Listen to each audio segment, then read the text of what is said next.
बिस्मिल्लाहिर्रहमानिर्रहीम। अस्सलामुअलैकुम वीवर्स, उम्मीद है आप सब ठीक ठाक होंगे। आज की हमारी रेसिपी है आलू कचालू गोश्त शोरबे वाला। कम मसालों में इतना अच्छा शोरबे वाला सालन। चलें वीडियो की तरफ चलते हैं आगे।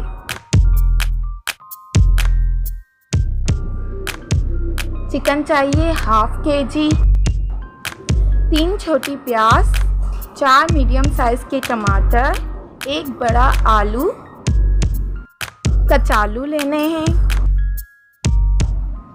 अदरक लहसुन का पेस्ट, हरी मिर्ची, नमक हस्बे ज़रूरत,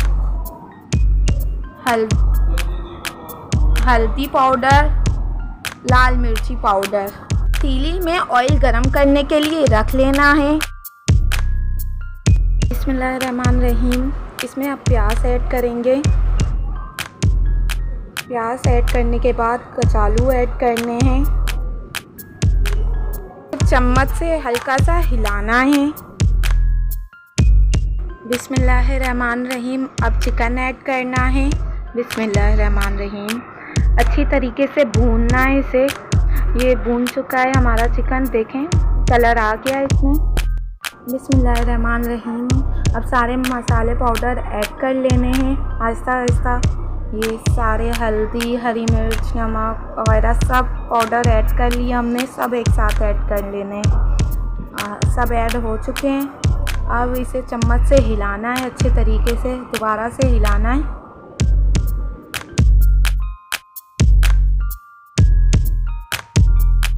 जब गोश्त आलू कचालू अच्छी तरीके से भून जाएं तो टमाटर ऐड करने हैं। बिस्मिल्लाहिर्रहमानिर्रहीम। टमाटर ऐड करने के बाद इसे थोड़ी देर छोड़ देना है हल्की आंच पर। टमाटर हमारे गल चुके हैं। अब हम इसमें ऐड करेंगे आधा गिलास पानी। बिस्मिल्लाहिर्रहमानिर्रहीम। आधा गिलास पानी हम इसीलिए ऐड कर रहे हैं जिससे आलू कचालू और गोश्त गल जाए अच्छी तरीके से। फिर ढक लें इसे। जो हमने आधा गिलास पानी ऐड किया था वो सूख चुका है। फिर अच्छी तरीके से भूनना है हमें। भूनकर इसमें 1.5 गिलास बल्कि और शोरबे का पानी ऐड करना है। बिस्मिल्लाहिर्रहमानिर्रहीम। 1.5 गिलास शोरबे के लिए पानी ऐड कर लिया हमने इसमें। बिस्मिल्लाहिर्रहमानिर्रहीम। शोरबा हमारा तैयार हो चुका है। माशाल्लाह माशाल्लाह कितना ज़बरदस्त लग रहा है माशाल्लाह जी। देखें हमारा सालन तैयार हो चुका है। आलू भी अच्छी तरीके से गल गया है, कचालू भी अच्छी तरीके से गल गए हैं। और ये है रेसिपी हमारी बिल्कुल आसान सी, घर के मसालों से तैयार कर दी।